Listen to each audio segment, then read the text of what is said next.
YouTube channel magic kitchen. હું છું જ્યોતિ સોલંકી. અત્યારે તો વરસાદનો માહોલ બહુ છે, ચટપટું ખાવાનું મન થાય. આજે મેં બનાવ્યું છે પનીર હાંડવો. જોઈ લઈ પહેલા ગાજર છે, બધું ખમણી લીધું છે. ગાજર, દૂધી, કેપ્સિકમ, મેળવીને છે પનીર, ધાણા, આદુ, મરચાં, લસણ ક્રશ કરેલા, અને વઘાર માટે થઈને તલ, લાલ સૂકા મરચાં, લીમડો અને રાઈ જીરું તો હોય જ. પેલા જોઈ લઈએ. સવારે પલાળી દીધું હતું અને આથો આવી ગયો છે. જોઈ લો તમે, બહુ મસ્ત આથો આવ્યો છે. હવે ને બરાબર એકદમ નમક ઓછું લાગે છે એટલે નમક એડ કરી દઈશ અને બરાબર એકદમ મિક્સ કરી દઈશ. હા, બધું સબ્જી મિક્સ કરી દઈએ. દૂધી વધારે નાખી દઈશું, કેપ્સિકમ એડ કરી દઈશું, થોડા ધાણા એડ કરશું અને આદુ, મરચાં, લસણ ક્રશ કરેલા છે એ પણ એડ કરી દઈશું. અને બધું ફરીથી મિક્સ કરી દઈ. આમાં થોડી 2 ચમચી જેટલી લસણની ચટણી પણ એડ કરશું, એનો પણ એકદમ ટેસ્ટ સરસ આવે.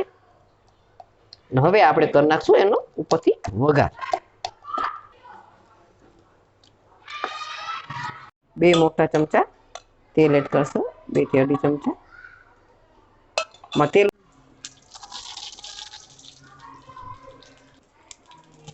જીરું, 1 ચમચી જીરું, લાલ સૂકા મરચાં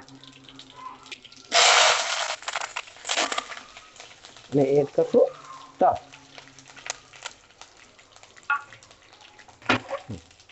અને હિંગ નાખશું.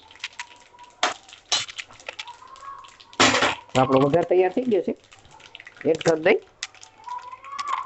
હાંડવામાં. ફરીથી આપણે મિક્સ કરી લઈશું. હજી લાઈન ખીરું એકદમ તૈયાર થઈ ગયું છે. હવે આ બીજી તપેલીમાં લઈ લઈશ. કે એક હાંડવો કરવો હોય ને તમારે, તો તમે એક હાંડવાની અંદર સાજીના ફૂલ નાખશો ને તો હાંડવો એકદમ પોચો અને પરફેક્ટ થશે. એક સામટા સાજીના ફૂલ નાખી દેશો ને તો છેલ્લો જે હાંડવો કરશો ને થોડો કઠણ થશે. એટલે તમારે જેવડો હાંડવો કરવો હોય, નાનો મોટો, એવી રીતના સાજીના ફૂલ નાખીને એકમાં નાખવાનું. એવી રીતે કરશો તો તમારો હાંડવો એકદમ સરસ થશે. એમાં લઈ લઉં.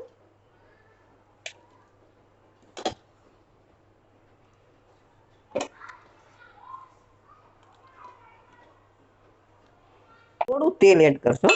આમ જ મેં વઘાર કર્યો છે, તો બધે આવી રીતે કરી લેવાનું અને ધીમો ગેસ રાખવાનો. હવે આ હાંડવાની અંદર આપણે સાજીના ફૂલ એડ કરશું. આ સાજીના ફૂલ છે એ આપણે એડ કરી દઈશું અને એમાં થોડું તેલ ઉપરથી એડ કરશું.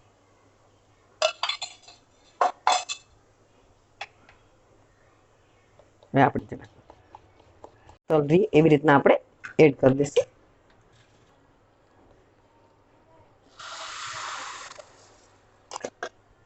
લાલ મરચું સ્પ્રિંકલ કરશું અને થોડું ઢાંકીને રાખી દેશું. થોડું થાય પછી આપણે એમાં ઉપરથી પનીર એડ કરશું. તો હવે આ સ્ટેજ ઉપર છે ને તમે થોડું પનીર એડ કરજો. પનીર છોકરાઓને તો બહુ જ ભાવશે. ઉપરથી થોડા ધાણા સ્પ્રિંકલ કરશું, ઉપરથી થોડા તલ સ્પ્રિંકલ કરશું. હાંડવાને થવા દેશું. 15 મિનિટ રાખવાનો. આપણે એક પટ થઈ ગયું છે, જોઈ લઈએ. આને આપણે પલટાવી લઈશું. વાહ, પણ આપણે 5-10 મિનિટ રહેવા દઈશું એટલે નીચેનું પડ પણ ક્રિસ્પી થઈ જાય. થઈ ગયું છે, પાછું પલટાવી નાખશું. વાહ, તૈયાર છે. ચેક કરી લે. વાહ, એકદમ સરસ આપણો ક્રિસ્પી હાંડવો તૈયાર છે. આપણો હાંડવો, પનીર હાંડવો તૈયાર થઈ ગયો છે. હવે આપણે એને સર્વ કરી લેશું અને કટ કરી લેશું.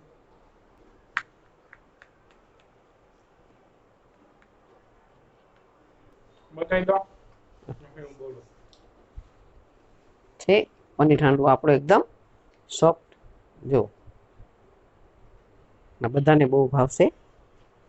બનાવજો, ટ્રાય કરજો અને કમેન્ટ જરૂરથી મને કે મારી રેસીપી તમને કેવી લાગી. પણ બહુ સરસ લાગશે. એક વખત ટ્રાય કરી જોજો. ફરી મળશું નવી રેસીપી સાથે. Thank you.